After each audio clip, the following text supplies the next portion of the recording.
En Génesis capítulo 3 versículo 22 y en Apocalipsis capítulo 2 versículo 7, en estas dos citas bíblicas se habla acerca del árbol de la vida. Y entonces ahora viene la pregunta: ¿es cierto que el árbol de la vida representa el cuerpo de Jesucristo, es decir, el pan que da la vida eterna? Y si es cierto, ¿cómo comprobarlo a través de la Biblia? Fácil, porque es el pan, el árbol de la vida. ¿Por qué el árbol de la vida? Porque era alimento. El alimento, recuerda que Dios lo puso en el paraíso y dice: puedes comer de todos los, comer es comida. Puedes comer de todos los árboles, incluso el del árbol de la vida. Pero no puedes comer del árbol de la ciencia del bien y del mal. Comida. El pan de la Eucaristía es comida. Cristo es comida. Yo soy el pan vivo bajado del cielo. Y el Apocalipsis nos manda al Génesis diciendo que hay que comer del pan del árbol de la vida, es decir, el alimento. Cuando Jesús dice: yo soy el pan de vida, ¿cómo era en Génesis? El árbol de la vida.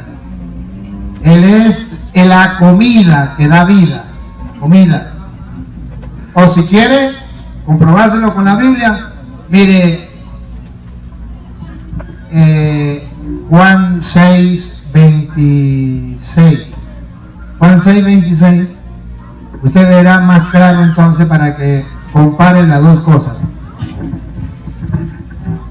Jesús les contestó. Jesús, da la respuesta. Jesús le contestó: en verdad les digo, ustedes me buscan no porque han visto a través de los signos, sino porque han comido pan hasta saciarse. Escuchen lo que viene y aquí está su respuesta. Trabajen no por el alimento. Ya no habla si es el árbol o es pan, o es el alimento. No me importa cómo sea fruta, sea lo que sea. El alimento. Trabajen por el alimento. No por el alimento de un día, sino por el alimento que permanece y da vida eterna. Vida eterna. El árbol de la vida. El alimento. La otra pregunta. Luis, tiene que acercarle el micrófono suyo para que se oiga, Luis. El suyo, no, Luis, el suyo que tiene en el pecho. El que tiene en el pecho. Yo, como soy ex mormón, pero mi papá sigue siendo mormón, esto es una de las doctrinas que voy a decir a continuación. Apague uno, no será que apague uno.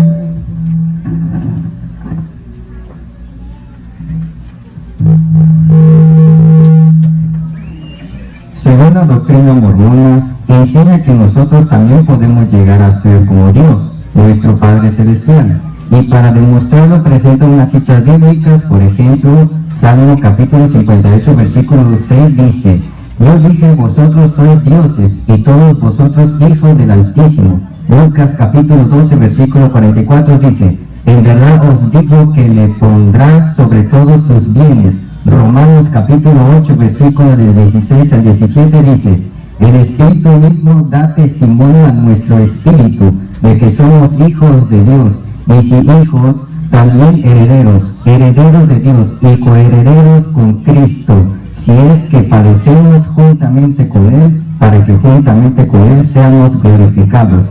Segunda de Corintios capítulo 3 versículo 18 dice: por tanto, nosotros todos, mirando a cara descubierta como en un espejo la gloria del Señor, somos transformados de gloria en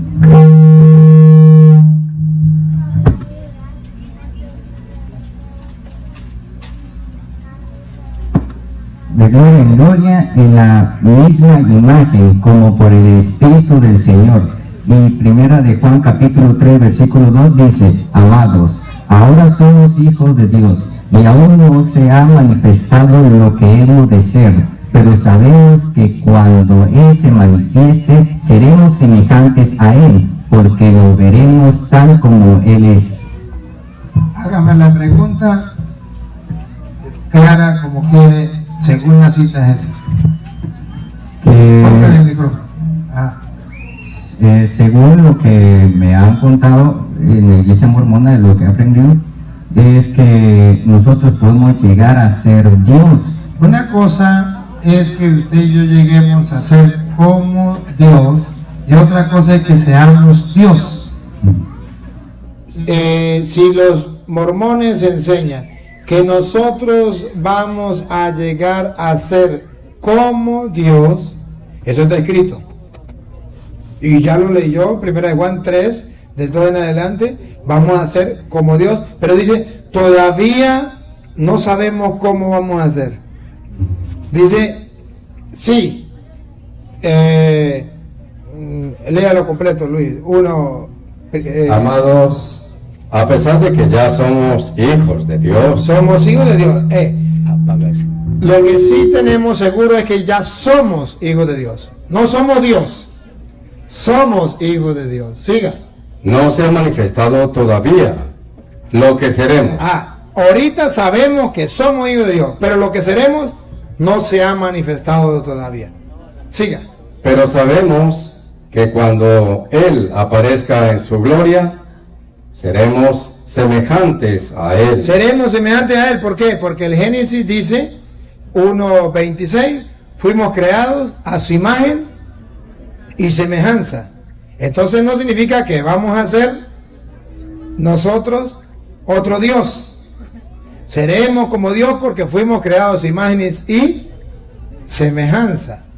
Porque lo veremos tal como es. Porque lo veremos tal como es. Sí somos hijos de Dios, pero hay una diferencia entre Jesús, hijo de Dios, que es Dios. Jesucristo es hijo de Dios y es Dios. Usted y yo somos hijos de Dios y no somos Dios. ¿Cuál es la diferencia? Juan 1:18. Jesucristo es hijo unigénito, único, legítimo, de la misma naturaleza que el Padre. Juan 1:18. Vamos a escucharlo.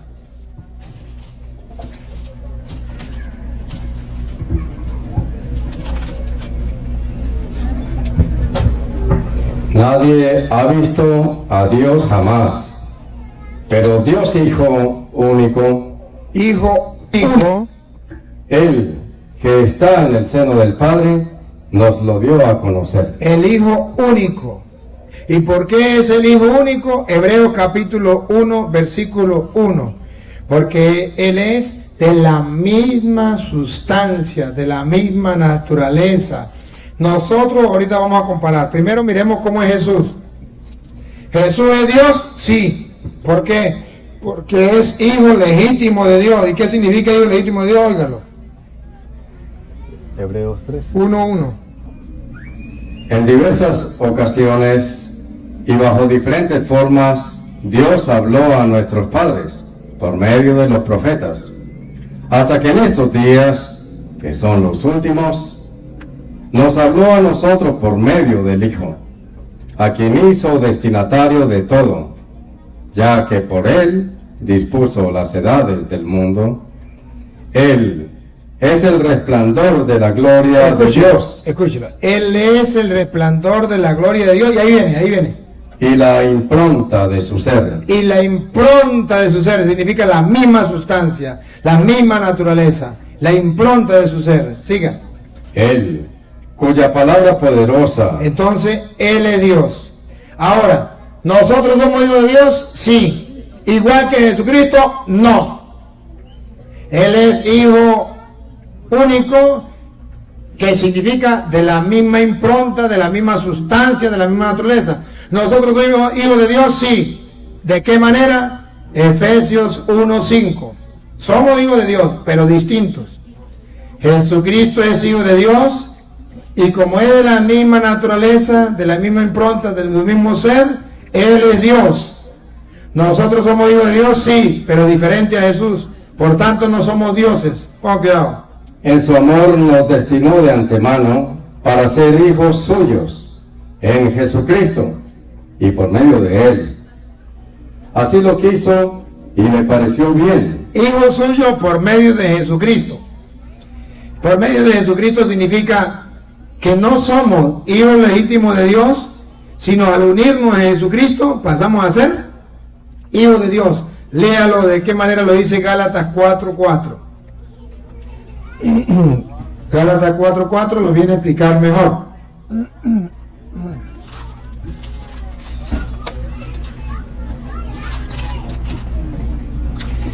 La diferencia es que nosotros somos hijos adoptivos de Dios. Por medio del bautismo pasamos a ser hijos de Dios. Gálatas 4:4.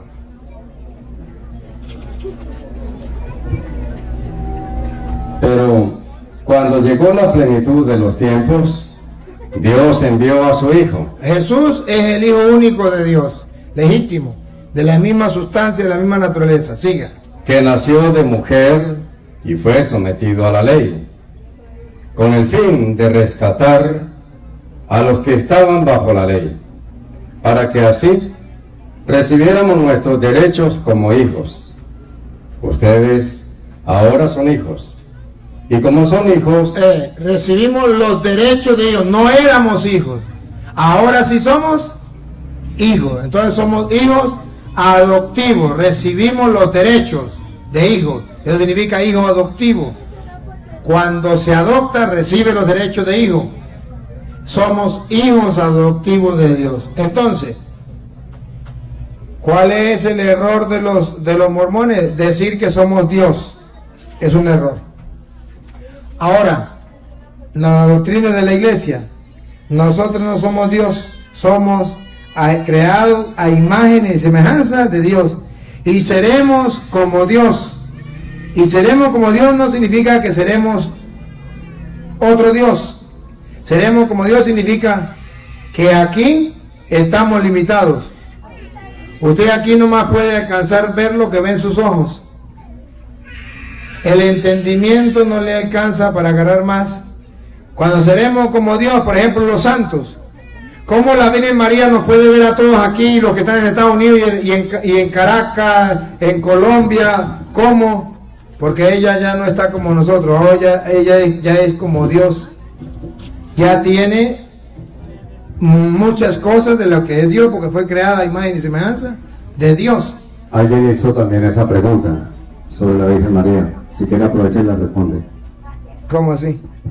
Que si la Virgen María, que si el único omnipresente es Dios, y por qué a la Virgen se le invoca en todas partes. Ajá. ¿Y por qué se le invoca en todas partes? Bueno, de una vez respondemos aquí para que se dé cuenta que no es que la Virgen María sea Dios, sino que San Juan dice que somos hijos de Dios. Todavía no se nos ha revelado lo que seremos, pero sabemos que cuando se manifieste seremos semejantes a Él. Entonces, cuando una persona ya muere, ya la parte carnal que lo limita se acaba y queda la parte espiritual, que fue creado a imagen y semejanza de Dios. Ya puede ver más que lo que podía ver aquí. Ya puede pasar a lo no limitado, a lo ilimitado. Como dice Primera de Corintios, capítulo 13, versículo 8. ¿Por qué la Virgen María puede vernos a todos? ¿Por qué no puede escuchar a todos? Porque está escrito, Primera de Corintios, capítulo 13, versículo 8. el amor nunca pasará. Las profecías perderán su razón de ser, callarán las lenguas, y ya no servirá el saber más elevado. Ya no servirá el saber más elevado. Siga.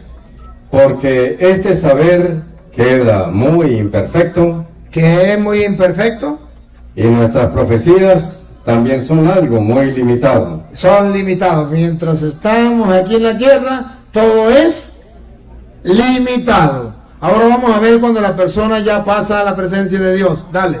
Y cuando llegue lo perfecto, Cuando llegue observen, esto es lo que los protestantes no saben, que va a llegar lo perfecto. Mientras estamos aquí, es limitado, pero llegará lo perfecto.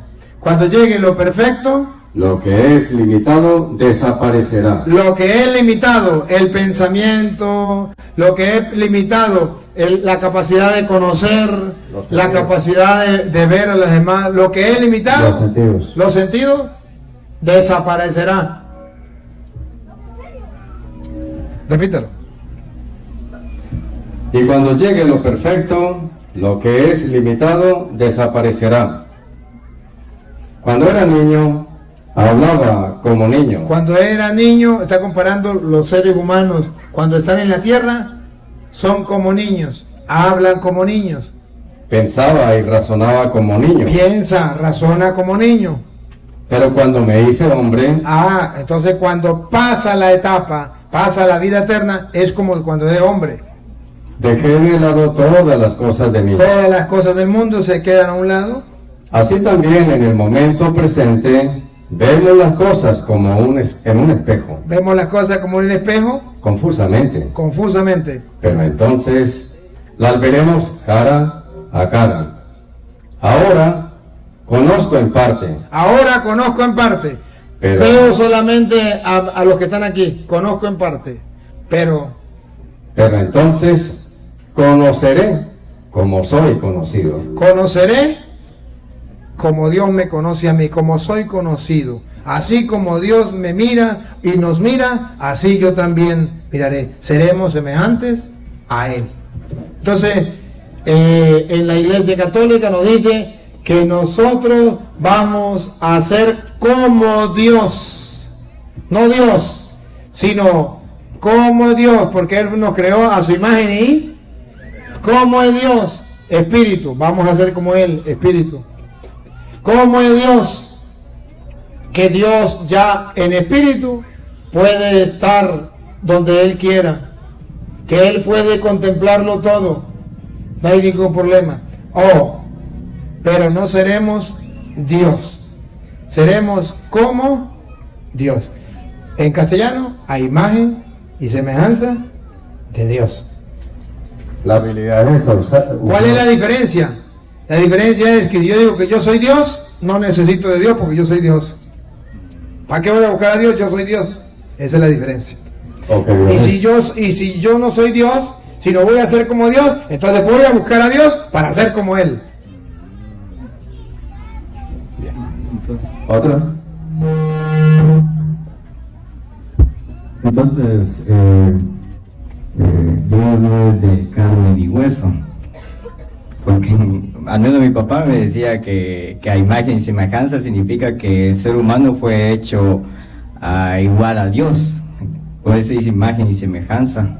Al menos eso decía. Imagen y semejanza significa que Dios es espíritu y usted y yo también tenemos un espíritu como Dios.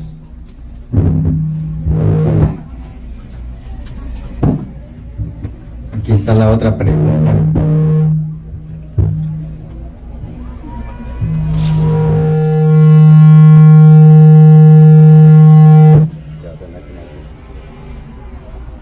Está apagado.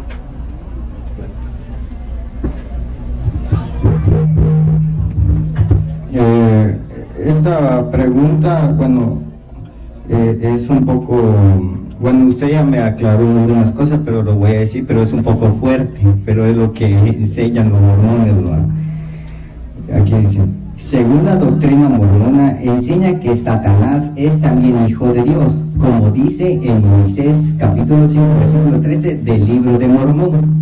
Pero además, la doctrina mormona enseña que Luzbel, o sea, el nombre original de Satanás, enseña que Luzbel existió antes de que fuera creado Jesucristo por el Padre Celestial. Pero como Luzbel se rebeló contra Dios, fue desterrado al infierno con sus ángeles, pero él sigue siendo hijo de Dios. Y como sigue siendo hijo de Dios, entonces Satanás es también hermano de Jesucristo, como dice en Principios, página 17. Pero como nosotros antes éramos ángeles que vivíamos en el cielo como Luzbel y venimos al mundo a poseer un cuerpo de carne y huesos en esta tierra, nosotros que somos también hijos de Dios, entonces Jesucristo y Satanás son también nuestros hermanos.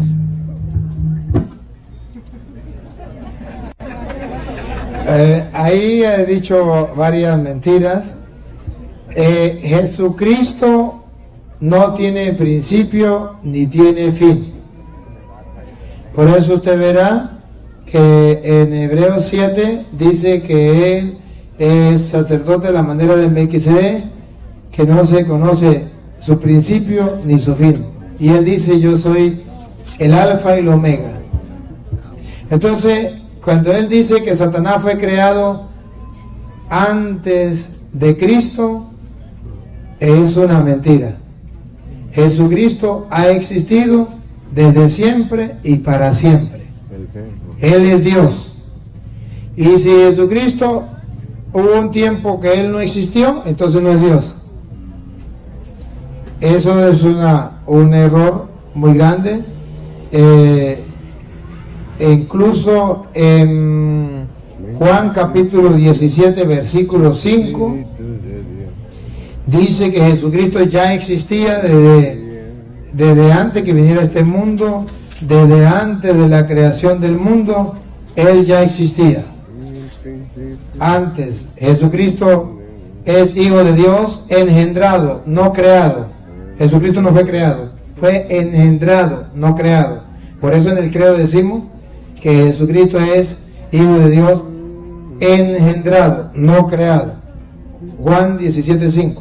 Ahora, Padre, dale junto a ti la misma gloria Que tenía a tu lado tenía a tu lado antes que comenzara el mundo. antes de la creación. Ya Jesucristo existía. Es Dios. Mentira. Ahora, que el diablo era un ángel luzbel y Dios creó, sí. Sí. Es criatura. El diablo es criatura de Dios, pero no es hijo de Dios. No es hijo de Dios. Es criatura de Dios. Muy distinto a ser hijo de Dios. Jesucristo es hijo de Dios, pero no es criatura de Dios. El diablo es criatura de Dios, pero no es hijo de Dios.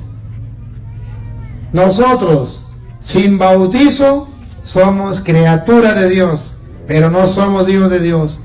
Cuando nos bautizamos, pasamos a ser hijos de Dios.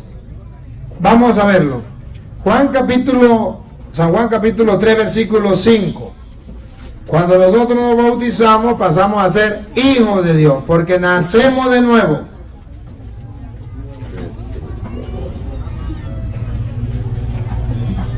Jesús le contestó: en verdad te digo, el que no renace del agua y del Espíritu no puede entrar en el reino de Dios. Hay que nacer de nuevo. El que no nace del agua y del Espíritu no entra al reino de Dios. Hay que nacer de nuevo. Siga. Lo que nace de carne es carne. Criatura, es criatura, no es hijo de Dios. Ahora, el que nace del Espíritu. Y lo que nace del Espíritu es Espíritu. Ajá. Pero me puede decir ¿cómo que se llama? Un mormón. Pero ahí se refiere a los hombres que nacieron de la carne. Los ángeles no nacieron de la carne, son espíritus. Entonces son hijos de Dios. No. La Biblia dice que los ángeles no son hijos de Dios. Son criaturas de Dios, pero no hijos de Dios. Hebreos capítulo 1, versículo 5 en adelante. Satanás era uno de esos ángeles. Criatura de Dios, pero no hijo de Dios. ¿Por qué? En efecto, ¿a qué ángel le dio Dios? ¿A qué ángel? ¿A Satanás? Pregunta. ¿A qué ángel? Satanás era el ángel Luzbel.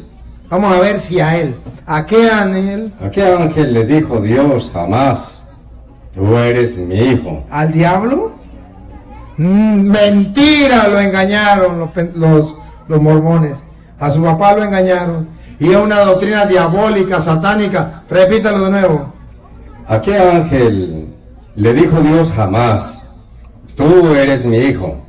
Los mormones dicen: al ángel Luzbel, a Petronilo le patina el coco, le patina el coco. La Biblia dice que ningún ángel es hijo de Dios, ningún ángel. Siga. Yo te he dado la vida hoy. ¿Y de qué ángel dijo Dios? Yo seré para él un padre. ¿Para qué ángel? ¿A Satanás? Yo seré para él un padre. ¿Y él será para mí un hijo? Eso no lo ha dicho Dios, eso lo dicen los mormones mentirosos. Pero eso no lo dijo Dios. Siga. Al introducir al primogénito en el mundo, Ahora sí, con Jesucristo, vamos a ver. dice que lo adoren todos los ángeles del cielo. Es Dios, hasta Satanás lo tiene que adorar. Por eso Jesús le dijo, al Señor tu Dios tendrás que adorar. Ahí está la respuesta. ¿Más? sí. Una más. Dos. Vale, sigue. Según lo que dice, no encontré la cita bíblica, pero hay una parte de la Biblia donde dice que en la casa de mi padre, dice Jesús, hay muchas mansiones. Juan 14:1 en adelante. Dice que se refiere a de que son muchos mundos, y cuando íbamos a ser Dios, vamos a poseer un mundo cada uno. A Petronilo le patina el coco, se lo voy a mostrar con Segunda de Corintios capítulo 5, Segunda de Corintios capítulo 5, versículo 1 en adelante. Escuchen. Vamos a ver si es verdad lo que él dice, lo que le contaron. Y gracias porque usted viene a sacar a flote las dudas que le han sembrado a su papá y le han querido sembrar a usted. Pero escuchen que no es como le dicen a ellos. San Pablo lo viene a explicar en 2 de Corintios capítulo 5 versículo 1 en adelante. Dale. Sabemos. A ver. Sabemos significa estamos seguros que vengan los mormones a decir otra cosa. Voy a echar el cuento a otro. Nosotros sabemos Que si nuestra casa terrena, o mejor dicho, nuestra tienda de campaña, llega a desmontarse, nos llega la pelona. Dios nos tiene reservado un edificio, no levantado por mano de hombres, una casa para siempre en los cielos. Ese es. Entonces no es como dicen los mormones, es como dice la Biblia. Por eso son unos falsos, son unos mentirosos, son unos protestantes, protestan contra la palabra del Señor. Listo, ¿otra preguntita? Esta pregunta va a algo dirigido a los testigos de Jehová, y aquí traje la Biblia de los testigos de Jehová. Bueno, está bien. Ya te la Dice, ¿cómo Bueno, mientras tanto, mientras lo prende... no, que se fue el sonido. Se fue el sonido. Sí. Bueno, mientras lo prenden, hablamos aquí con la gente de que están a través de las redes sociales. A través de las redes sociales, decirle que no solamente vean las enseñanzas, sino que además sean capaces de darle compartir. Sí, comparta. Darle al dedito sí, hacia arriba, que quiere decir sí o no, porque quiere decir no. Usted verá qué hace, pero compartan las enseñanzas. Y pásensela a otras personas, transmítela a otras personas, sea capaz de evangelizar a otras personas. Suscríbense, si usted no está suscrito, suscríbese y dale a la campanita para que le avise cuando lleguen otros mensajes. Recuerden que esto es una manera nueva de evangelizar. Hay que evangelizar a los pueblos, y usted no se puede quedar allí solamente viendo el video para usted. No, señor, usted tiene que ser capaz de compartirlo con los demás. Hermano católico, ¿ya le diste me gusta? Hermano católico, ¿ya lo compartiste con los demás? Hermano católico, ¿ya hiciste portavoz del mensaje del Señor? ¿Instrumento de salvación para otra persona? Si no lo ha hecho, hágalo. No sea perezoso. No tiene que hacer mayor cosa, lo único que tiene que es compartirlo, más nada, darle me gusta, suscribirse. Y Dios está dando los medios para que el Evangelio llegue a toda criatura. Y si usted no hace ese trabajo, ¿qué vamos a hacer entonces? Queridos hermanos, seguimos entonces aquí con las preguntas y respuestas. Vamos a escuchar, a ver. ¿Sí? Parece que no ha llegado todo el sonido. Aquí, vamos a ver.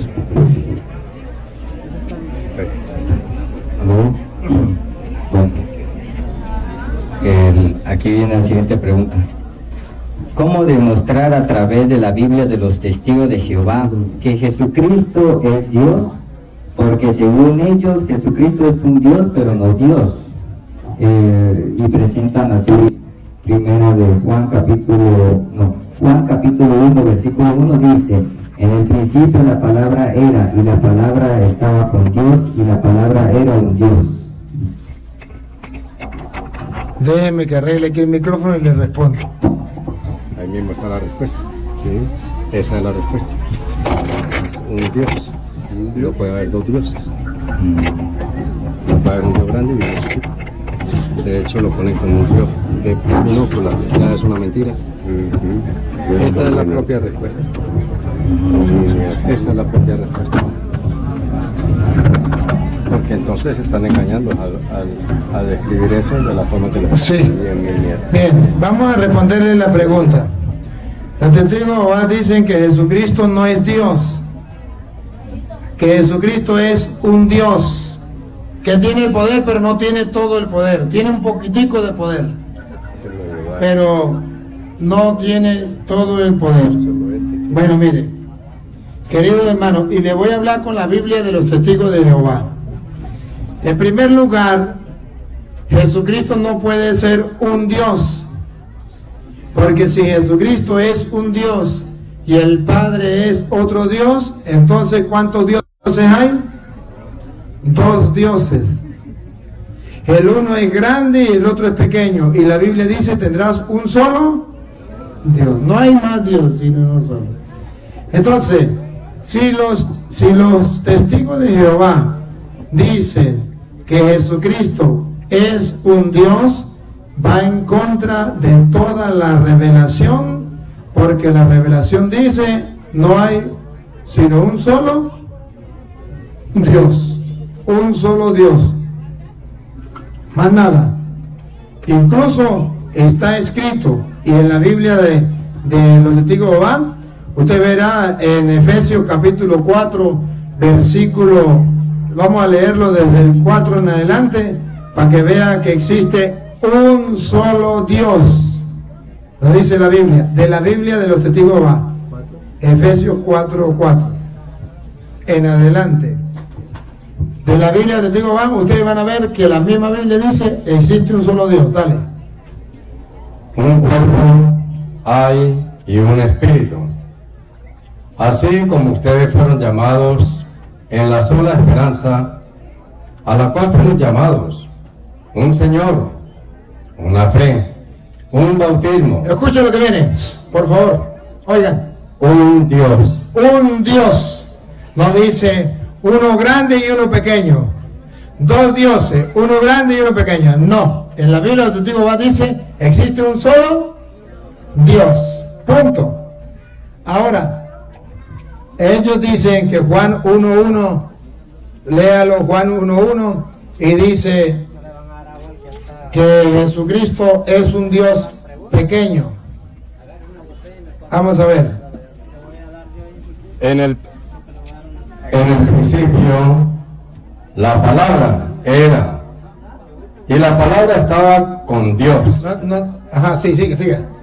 Y la palabra era con letra chiquita, Dios. Era un Dios. Aquí están negando que Jesucristo es Dios. Pero resulta que la misma Biblia de los testigos de Jehová viene a mostrar que Jesucristo no es un Dios chiquito, que tiene un poquito de poder, que no tiene todo el poder. Y le voy a mostrar que la Biblia dice en Mateo 28:18 que Jesucristo tiene toda autoridad, todo poder, toda potestad en el cielo y en la tierra. de la Biblia de los testigos de Jehová. Entonces Jesucristo no es un Dios chiquito, es el Dios que tiene todo el poder en el cielo y en la tierra. Vamos a escucharlo. Y Jesús se acercó y les habló diciendo: toda autoridad Toda autoridad me ha sido dada en el cielo y sobre la tierra. es Dios, el único que tiene toda, no dice un pedacito de autoridad, un poquito de autoridad, dice toda. Toda significa toda. Que el testigo va a diga, no, ahí dice un poquito de autoridad, repítalo, de la Biblia del testigo va. Y Jesús se acercó y les habló diciendo: toda autoridad me ha sido dada en el cielo y sobre la tierra. Esto significa que Jesús es Dios. ¿Cómo lo sabemos? Tiene toda la autoridad en el cielo y en la tierra. Otra manera, para mostrarle que Jesús es Dios, de la Biblia de los testigos de Jehová, Juan 20, 28. Juan 20, 28. Y usted verá que Jesucristo es Dios. Óigalo. En contestación, Tomás le dijo: mi Señor y mi Dios. Ahí está. Jesucristo es mi Señor y mi Dios, de la Biblia de los testigos de Jehová. Ahora, no sé cómo dice Colosenses 2.9. Vamos a ver cómo dice ahí. Colosenses 2.9. De repente diga lo mismo que la de nosotros, pero como ellos cambian, puede ser que haya distinto, pero vamos a escucharlo.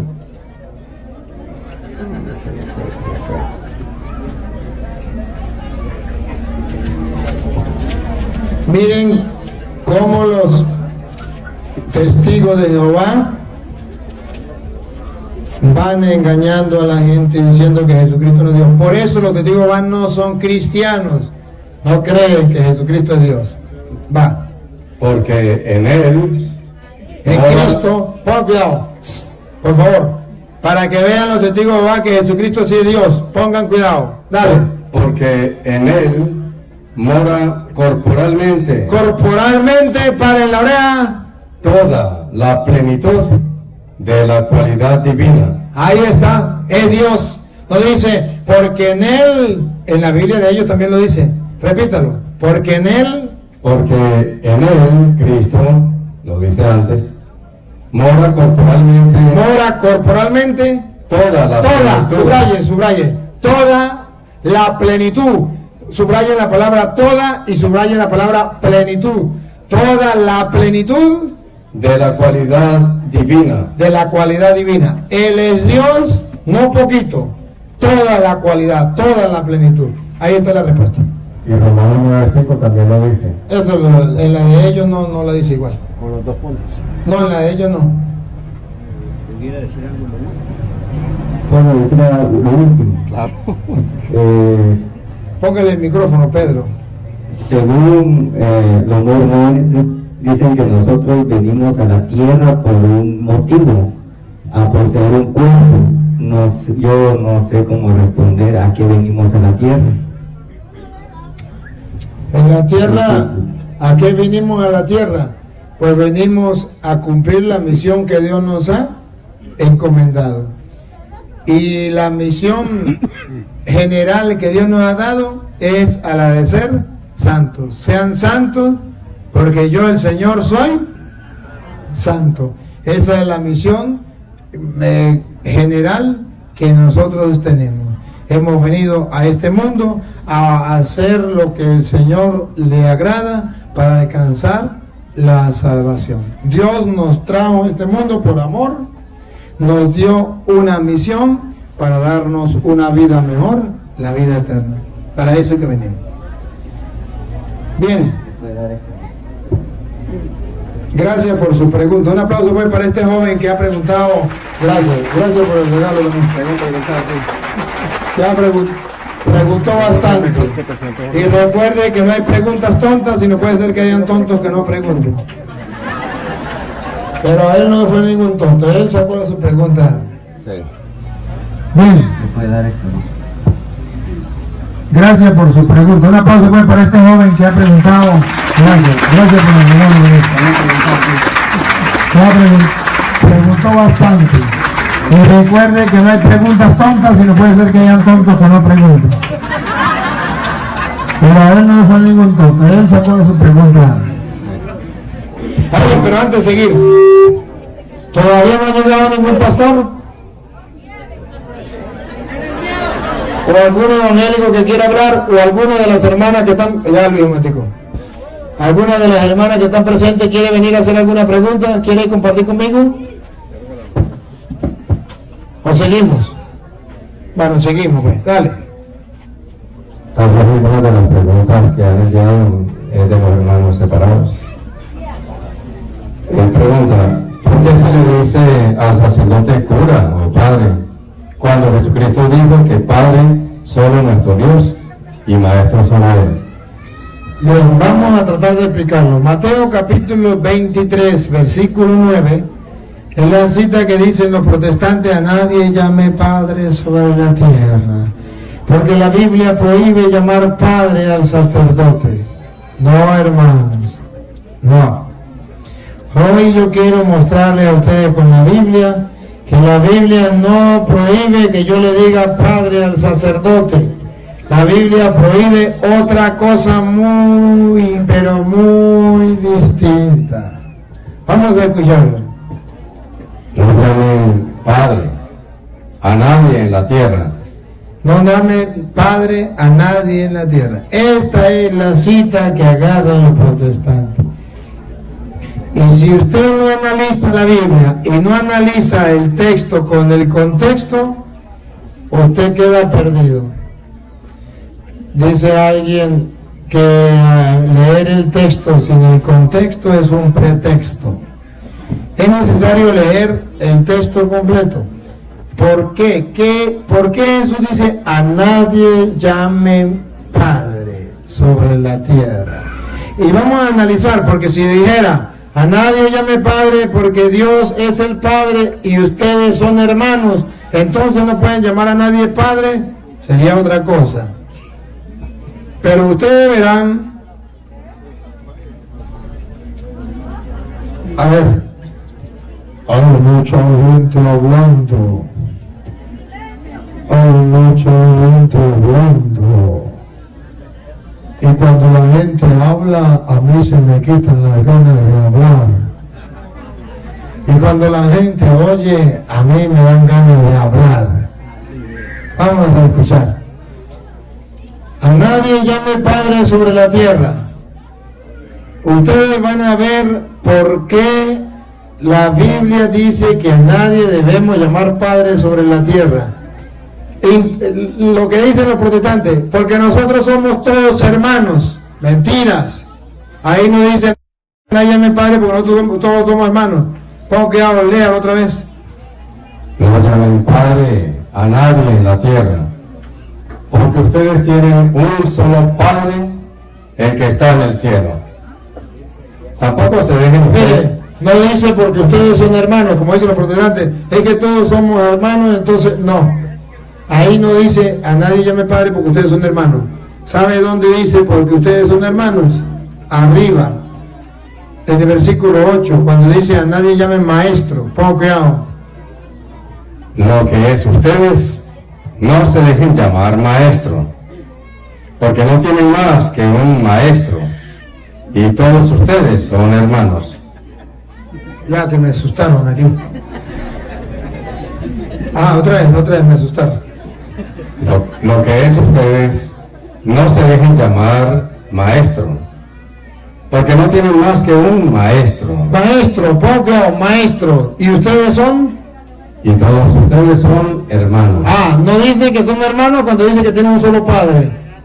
Dice que son hermanos cuando dice ustedes no se deben llamar maestro porque ustedes son todos hermanos. Entonces, no está hablando de que yo no puedo llamar al sacerdote padre porque todos somos hermanos. No.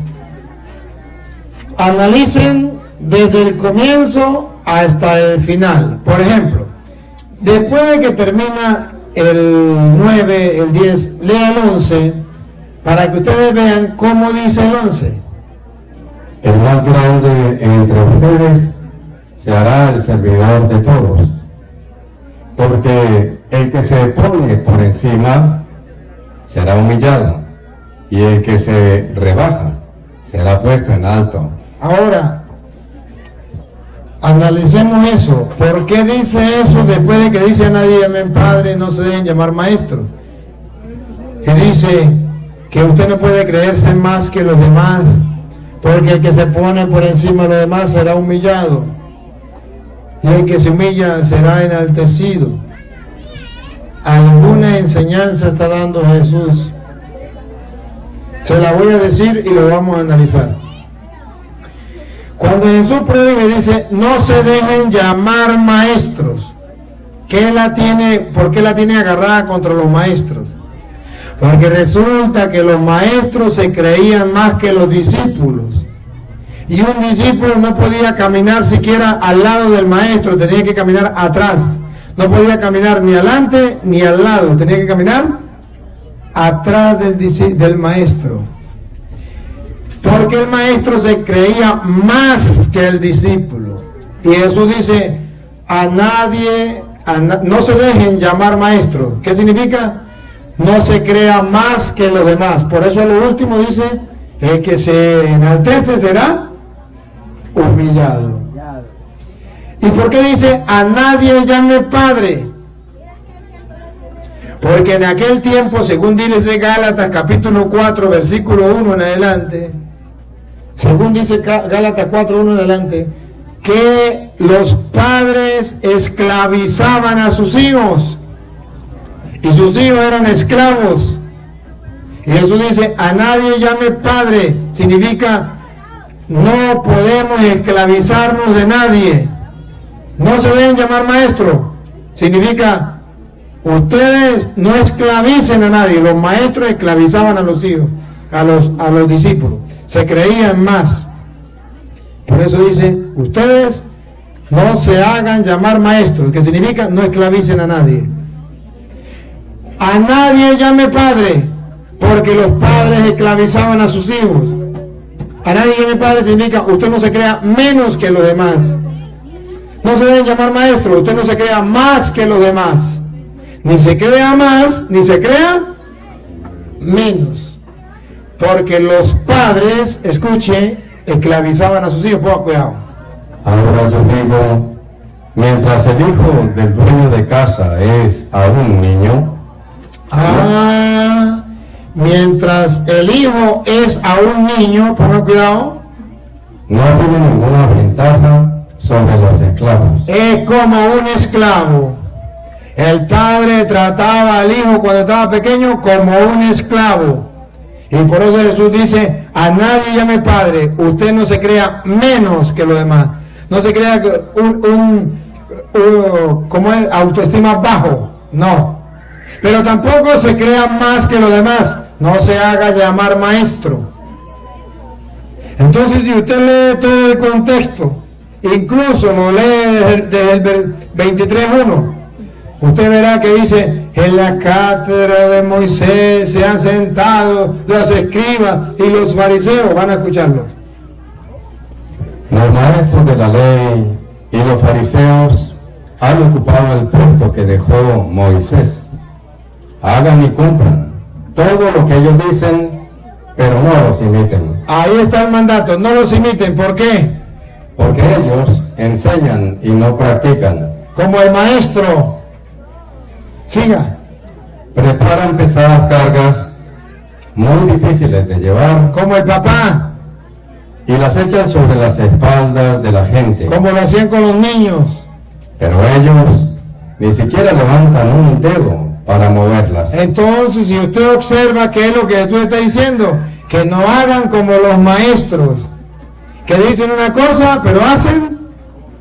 Que no hagan como los padres que le esclavizaban a los hijos. Entonces, si usted analiza eso, va a darse cuenta por qué la conclusión desde el 10 en adelante. Tampoco se dejen ustedes llamar guía, porque porque ustedes no tienen más guía que Cristo, el más grande entre ustedes. Escuche, ¿cuál era el problema? Que unos se creían más grandes. Así eran los maestros y así eran los padres. No se dejen llamar maestro, a nadie llamen padre. Otra vez. El más grande entre ustedes se hará el servidor de todos, porque el que se pone por encima será humillado, y el que se rebaja será puesto en alto. Entonces la Biblia lo que está diciendo es que no nos podemos creer más que los demás, pero los protestantes no saben. Entonces ellos piensan, dicen, es que la Biblia prohíbe que yo le diga padre a una persona en la tierra. Entonces le pregunto a los protestantes, ¿usted le llama padre a su papá? Ah, sí, pero es mi papá, pero la Biblia dice a nadie, y si es a nadie, tampoco a su papá. Ah, pero ¿a dónde dice la Biblia que podemos llamar padre al sacerdote? Hechos de los Apóstoles, capítulo 7, versículo 1 en adelante. San Esteban a los sacerdotes los llama padres. A la gente, a los laicos los llama hermanos y a los sacerdotes padres. Escuchen, 7:1 Hechos. Entonces el sumo sacerdote le preguntó, ¿es verdad lo que dicen? El sumo sacerdote le preguntó. Esteban respondió, hermanos y padres. Al sacerdote, ¿cómo lo llama? Padre. Al pueblo lo llama hermano. Pero es que no puede ser padre espiritual. Claro que sí. Romanos capítulo 4, versículo 1 en adelante, va a hablar de que Abraham es nuestro padre. Y si la Biblia dice a nadie llame padre, ¿por qué Abraham lo llaman padre espiritual? Vamos a ver. Hablemos pues de Abraham, nuestro padre según la carne. ¿Qué fue lo novedoso en él? Abraham, nuestro padre. Versículo 12, lea el versículo 12 en adelante. Se me perdió el 12. Y también es el padre del pueblo judío, con tal que no se contenten con la circuncisión, sino que sigan además las huellas de nuestro padre Abraham. Nuestro padre Abraham, porque la Biblia dice a nadie llame padre, y aquí la Biblia dice nuestro padre Abraham. Termino con una, primera de Corintios 4, 14 en adelante. Pablo viene a decir que él es un padre espiritual. No les escribo esto para avergonzarlos, sino para amonestarlos, como a hijos muy queridos. Primero dice que los corintios son sus hijos muy queridos. Ahora va a decir que él es padre. Ponga cuidado. Pues aunque tuvieran 10,000 instructores de vida cristiana, no pueden tener muchos padres. No pueden tener muchos padres. Vamos a ver quién es el padre de los corintios. Y he sido yo. He sido yo. Quien les transmitió la vida en Cristo Jesús. Por eso se llama padre espiritual. El sacerdote es padre porque les ha transmitido la vida en Cristo Jesús. Solamente que los protestantes engañan a la gente. Otra preguntita, pues. Buenas tardes, padre. Pues yo solo nada más traía una exhortación para que usted hablara un poquito acerca de por qué los hermanos separados son tan perseguidos por el demonio para atacar a María. Usted tiene un tema donde es bastante extenso, pero con dar unas brevecitas acerca de lo que es el tema de María y los demonios. Sí, se lo voy a explicar sencillo. Pregunto, ¿ustedes tienen algo que agradecerle a María o no tienen nada que agradecerle? Segunda pregunta, ¿María les ha dado a ustedes algún regalo? ¿Cómo se llama ese regalo?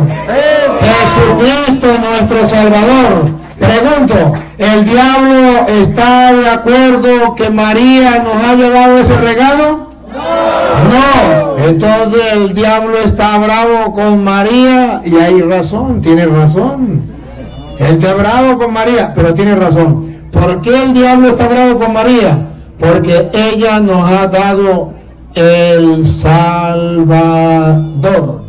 María es la primera cristiana. ¿Sabe qué es un cristiano? Primero, el que cree en Cristo. Segundo, el que lleva a Cristo a todas las demás personas. María creyó en Cristo y María dio a luz a Cristo, lo dio para todas las naciones. Fue la primera cristiana, la que creyó en Cristo y la que lo llevó al mundo entero.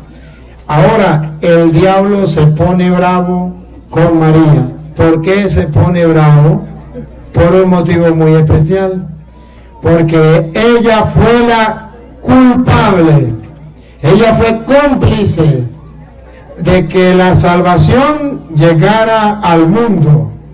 Y por culpa de María, Cristo se hizo hombre y habitó entre nosotros. Por culpa de María, Jesucristo vino a salvar al mundo. Y por eso cuando Adán y Eva pecaron en Génesis 3:15, Dios le dice a la serpiente, al diablo, le dice, pondré enemistad entre ti y la mujer. Vamos a escucharlo.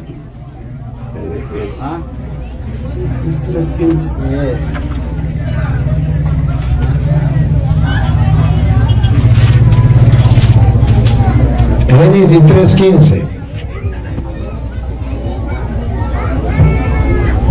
Haré que haya enemistad entre ti y la mujer. Aquí Dios dice claro. Dios dice, siempre habrá enemistad entre el diablo y la Virgen María. La mujer. No, pero esa no era la Virgen María. Ah, ¿no era la Virgen María? Siga. Entre tu descendencia y la suya. Ah, si es la Virgen María, porque dice entre su descendencia y la suya. ¿Cuál es la descendencia? Ponga cuidado, siga. Ella te pisará la cabeza. ¿Quién fue el que le pisó la cabeza al diablo? Cristo Jesús. Y era descendiente, hijo de quién? De María. Entonces, ¿cuál es la mujer? María. Pondré una enemistad entre ti y la mujer, entre tu descendencia y la suya. Y el Apocalipsis viene a decir que hubo esa pelea. En Apocalipsis capítulo 12, versículo 1 dice, apareció la mujer. Vamos a ver la mujer. La del Génesis. Estaba profetizado. Habrá una pelea, una batalla entre el diablo y la mujer. Apocalipsis dice, apareció una mujer. Apareció en el cielo una señal grandiosa, una mujer. Ahí está la mujer. Vamos a ver cuál mujer era. ¿La mamá de quién? Versículo 5. Y la mujer dio a luz un hijo varón, que ha de gobernar a todas las naciones con vara de hierro. Pero su hijo fue arrebatado y llevado ante Dios y su trono, mientras la mujer huyó al desierto, donde tiene un lugar que Dios le ha preparado. Ahí está entonces, ¿quién es la mujer? La mamá del niño que ha de gobernar a todas las naciones, de Jesús. Versículo 7. Entonces se desató una batalla. Ahí está, pondré enemistad, habrá una batalla, habrá una pelea entre ti y la mujer. Dice Apocalipsis, se desató la batalla. ¿Entre quién? Vamos a ver. Una batalla en el cielo. Miguel y sus ángeles combatieron contra el dragón. Contra el dragón, todavía no sabemos quién es el dragón. Siga. Lucharon el dragón y sus ángeles, pero no pudieron vencer. Y ya no hubo lugar para ellos en el cielo. el dragón grande, la antigua serpiente. Aquí está. El dragón grande, repítelo. El dragón grande, la antigua serpiente. La antigua serpiente significa la culebra del paraíso, la que hizo pescar a Adán y a Eva, la que Dios le dijo: habrá una batalla entre ti y la mujer, entre los suyos, su descendencia y los suyos.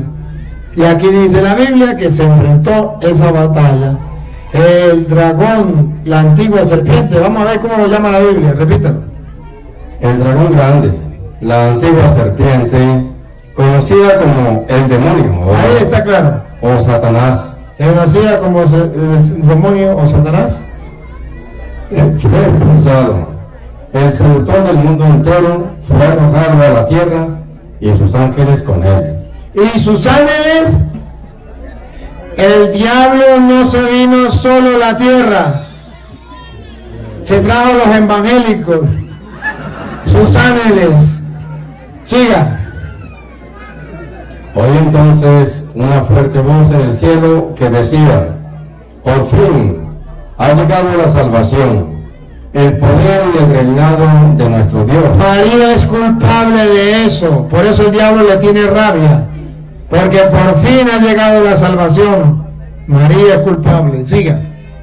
Y la soberanía de su ungido, pues echaron al acusador de nuestros hermanos, el que los acusaba día y noche ante nuestro Dios. Ellos lo vencieron con la sangre del Cordero, con su palabra y con su testimonio, pues hablaron sin tener miedo a la muerte.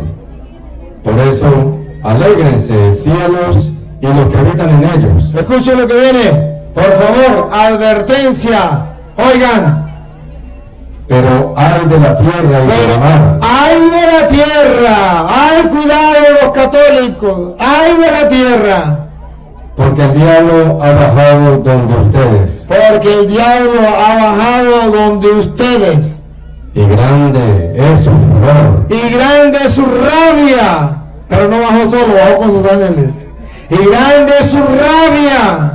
Al saber que le queda poco tiempo. ¿Por qué el diablo está furioso? Porque sabe que le queda.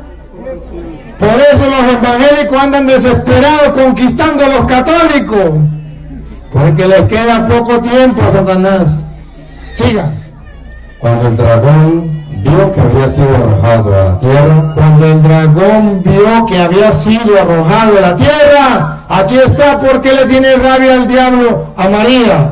se puso a perseguir a la mujer. Ahí está, repítalo, Se puso a perseguir a la por mujer. tercera vez. Se puso a perseguir a la mujer. El diablo siempre va a perseguir a la mujer que dio a luz, a ese hijo que va a salvar al mundo, y el diablo no quiere la salvación, le tiene rabia porque ella es culpable.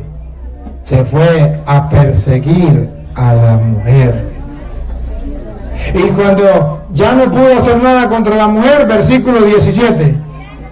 Entonces, el dragón se enfureció contra la mujer y se fue a hacer la guerra al resto de sus hijos. No solamente le hace la guerra a la mujer, sino también a los hijos. No solamente le hace la guerra a la Virgen María, sino también a los católicos. Por eso usted verá que los protestantes le tienen rabia a los católicos y los maldicen, y anda que la Iglesia Católica es la gran prostituta y que María es una cualquiera, porque el diablo y sus ángeles han venido a la tierra a hacer la guerra a la mujer y también a sus hijos. Bien. Ya. Otra preguntita. Gracias, Padre. Pues el tema es más extenso, ¿verdad? Porque también habla acerca, en el Antiguo Testamento habla sobre que esta mujer también es comparada con el arca de la Antigua Alianza. Y para eso usted tiene algunos otros temas, pero eso quiera, no sé si usted... Sí, no, porque vamos a preguntas y respuestas, no, Okay. no voy a tomar un tema. Y por último, nada más una pequeña acotación para las hermanas. Ya se habló un poco acerca del tema de Jehová, y pues históricamente también hay, y aquí está el Padre para que él lo confirme, ¿verdad? El nombre Jehová es un nombre masorético, si no estoy mal, del siglo V. Entonces es el tetragramatón YHWH, y estos judíos que ya vivían en Hispania en el siglo V, ellos comenzaron a buscar letras vocales a este tetragramatón y llegaron a este nombre Jehová. Entonces usted me podrá decir si es afirmativo o no. Sí, así es.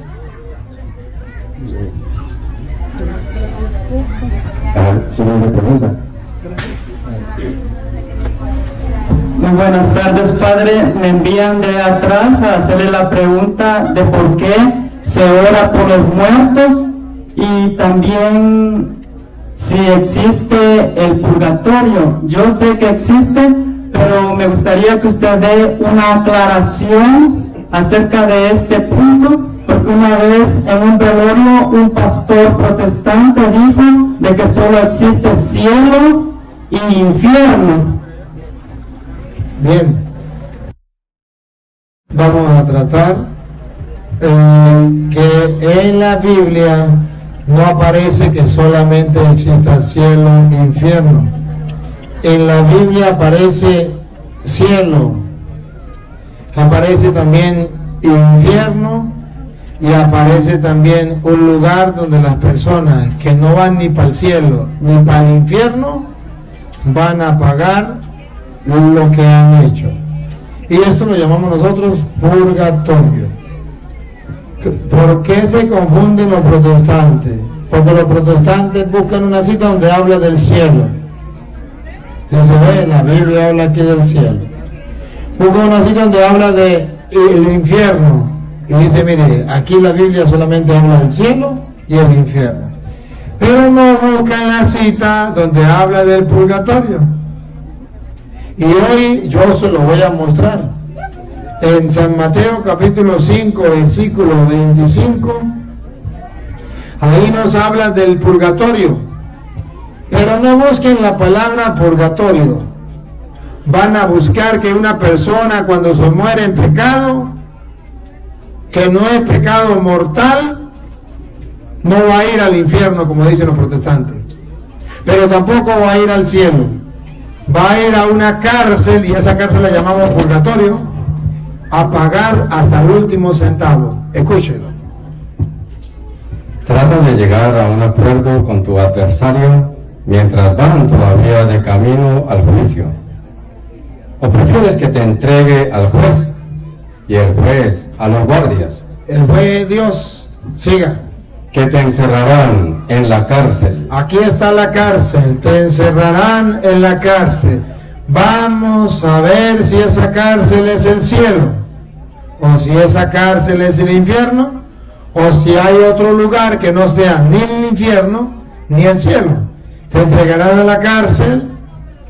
En verdad te digo, no saldrás de allí hasta que hayas pagado hasta el último centavo. En esa cárcel saldrá después que haya pagado el último centavo. Pregunto, ¿esa cárcel es el infierno?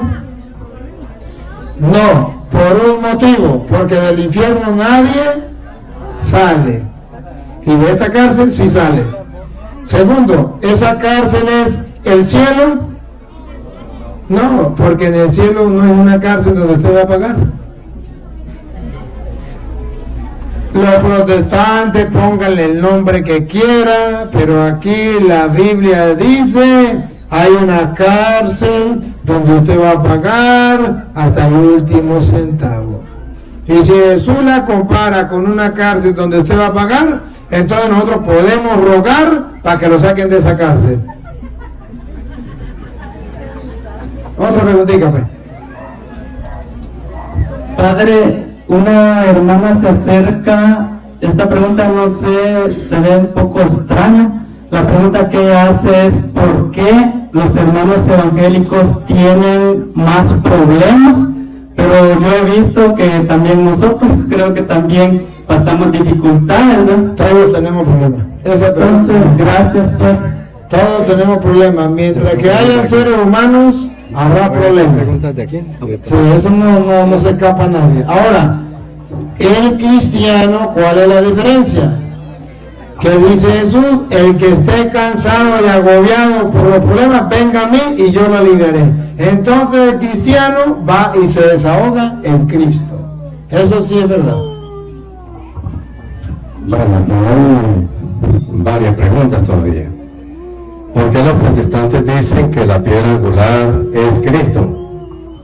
La piedra angular es Cristo. ¿Y quiénes son los que rechazan la piedra angular?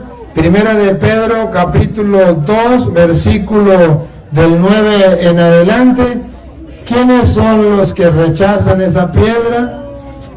Si quieren lo lee el 7, por allí. A ver.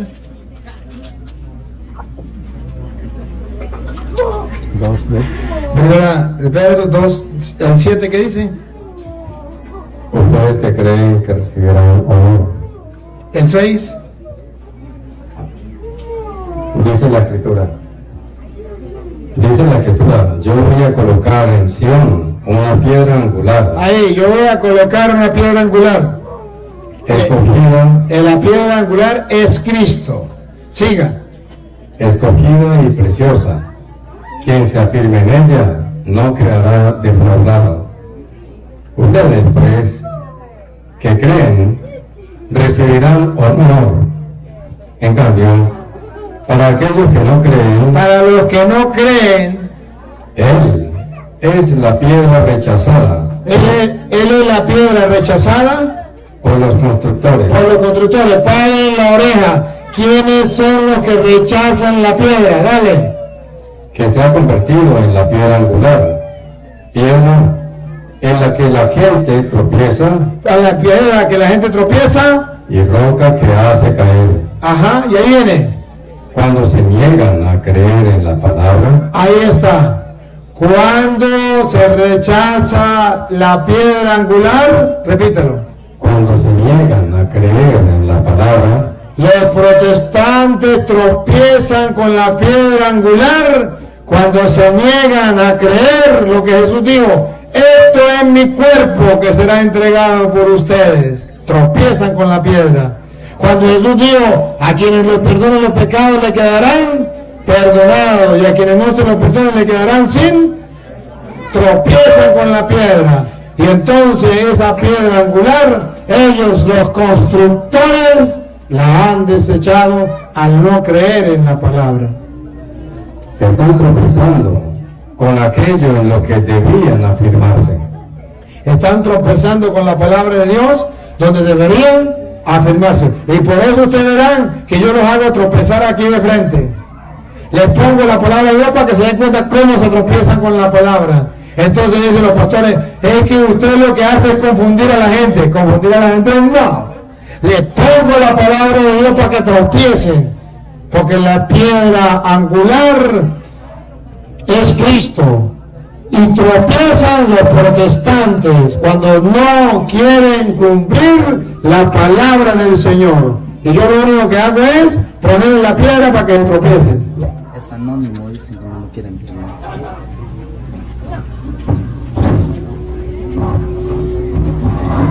¿Cómo responderle a un protestante que Semana Santa hay que ayunar y respetar?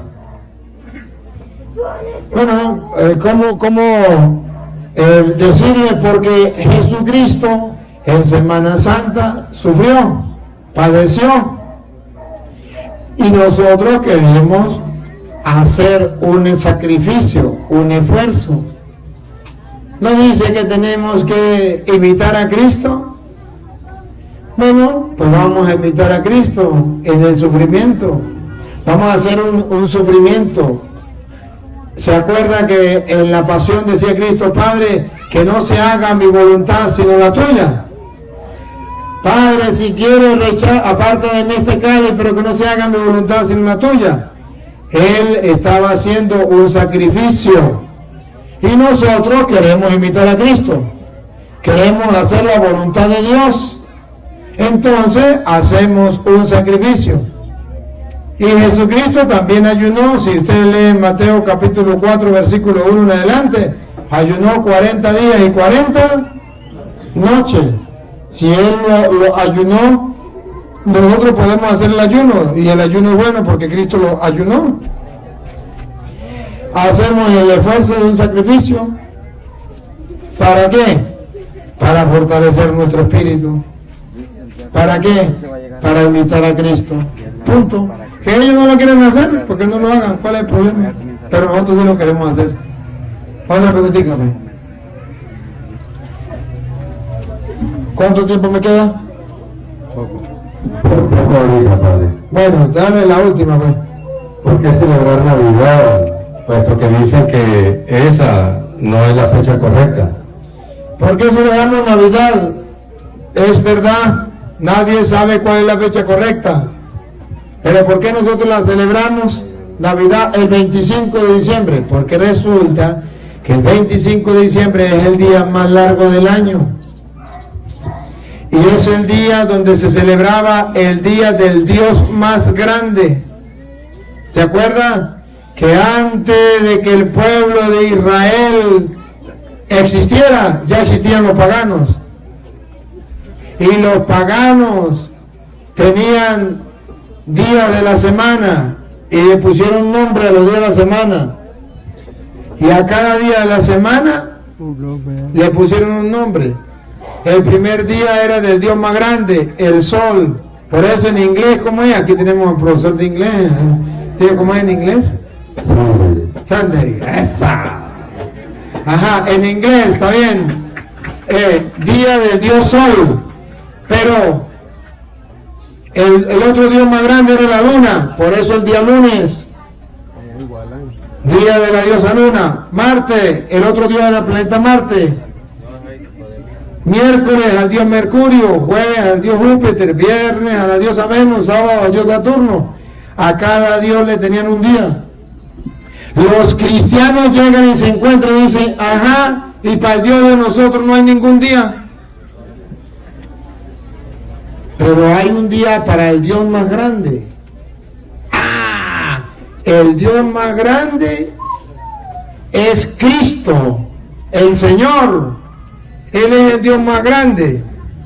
Y los paganos celebraban el día del Dios más grande, que era el sol, el 25 de diciembre. Entonces dicen los cristianos, ¿cómo hacemos para que los paganos crean en el Dios más grande? Hicieron lo mismo que Pablo en Atenas.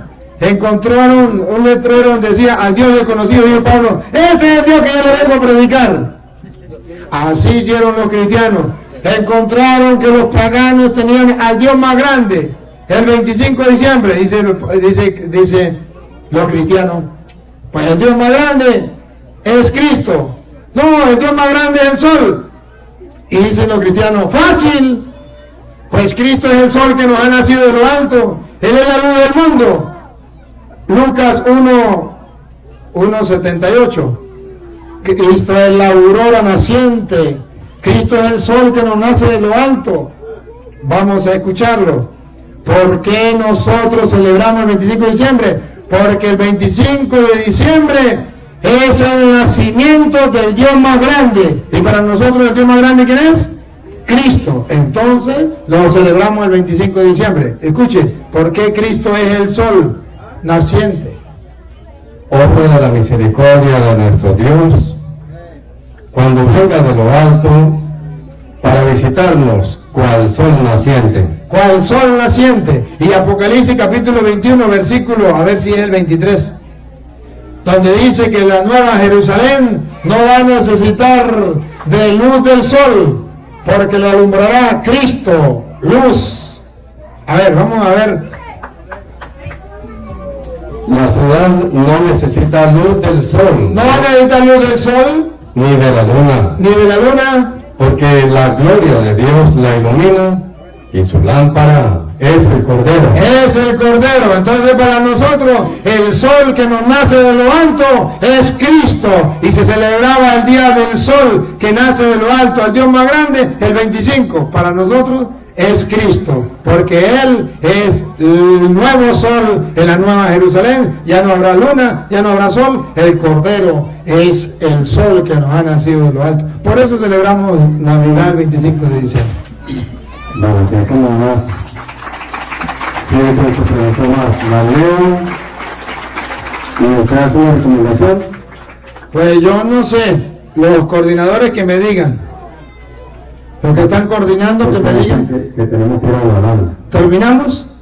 Porque es que tenemos otra comunidad que también nos está esperando. Él está esperando por una pregunta. Dale la de él y terminamos. Buenas tardes, Padre Luis. Buenas tardes. Tengo una pregunta.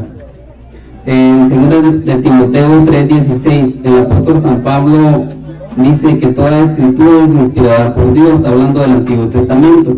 Yo pienso que toda es inspirada por Dios, es palabra de Dios, y si es palabra de Dios, es cierto, o sea, es verdad. Entonces ahora yo me pregunto cómo se explica en Eclesiástico 3:18-21. Si lo podemos leer.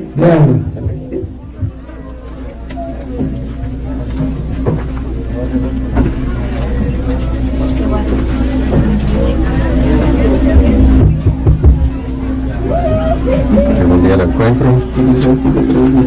Recuerdo a los que nos siguen a través de las redes sociales, dale me gusta o dale no me gusta, pero haga algo y compártalo con los demás hermanos. Hay que evangelizar por los nuevos medios, y el internet es un nuevo medio.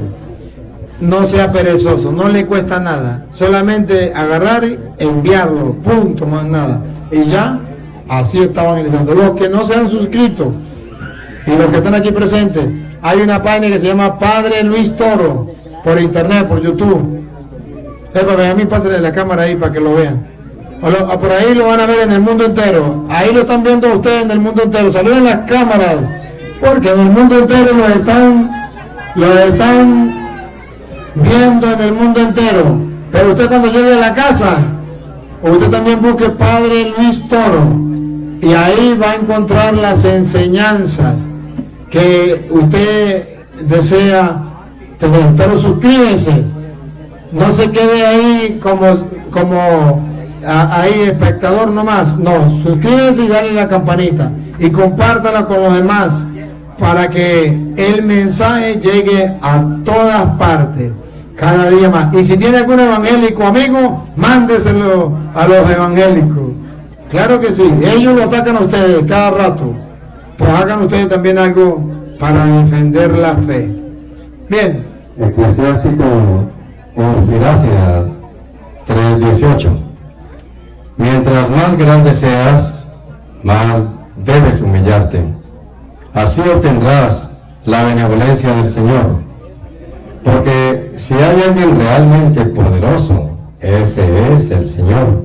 Y los humildes son los que lo honran. No aspires a algo superior a tus fuerzas, ni te lances a investigar lo que sobrepasa tus capacidades. Haga la pregunta. Eclesiástico 3:18 yo creo que dice diferente a Siracís. Es Eclesiastés entonces. Es Eclesiástico, será Eclesiastés. La pregunta es donde dice que el hombre y la bestia tienen la misma suerte. O sea, los dos han salido del polvo y vuelven a... Justo, eso no está en contra de la Biblia. Dígame, ¿es verdad o mentira? ¿Usted va a volver al polvo o no? Pero también habla del espíritu, o sea, que no, como que no tuviera un espíritu. ¿Así lo entiendo? No entienda mal. A ver, léalo. Bueno, a ver. Eclesiastés. Es que no es eclesiástico. Okay. Eclesiastés 3:18. Me dije a mí mismo, pensando en lo que es el hombre, Dios los pone a prueba, les demuestra que no son más que animales, pues hombre y bestia tienen la misma suerte. Ahí está. Diga. La muerte es tanto para uno como para el otro. El aliento es el mismo y el hombre no tiene nada más que el animal. Esa es otra cosa que no tiene sentido, que todo vaya al mismo lugar. Todo viene del polvo y todo vuelve al polvo. Ahí no hay ninguna contradicción. Ahí está diciendo que el hombre va a morir igual que la bestia. Así como muere el burro, muere el hombre. Y como se lo va a tragar los gusanos al burro, se lo va a tragar el hombre. Está hablando carnalmente. Ahora, si usted quiere ver espiritualmente, ahí mismo, Eclesiastés 12:7, ahí mismo. Entonces, cuando habla ya del espíritu, ahora sí la cosa cambia. Escuche. Eclesiastés 12:7. El polvo vuelve a la tierra. Eso que usted estaba diciendo, que el burro y la bestia, el polvo vuelve a la tierra. De donde vino. Y el espíritu sobre Dios. Ahora sí estamos hablando del espíritu. Antes estábamos hablando de la pura carne. Carnalmente somos igual que la bestia, pero espiritualmente el espíritu vuelve a Dios.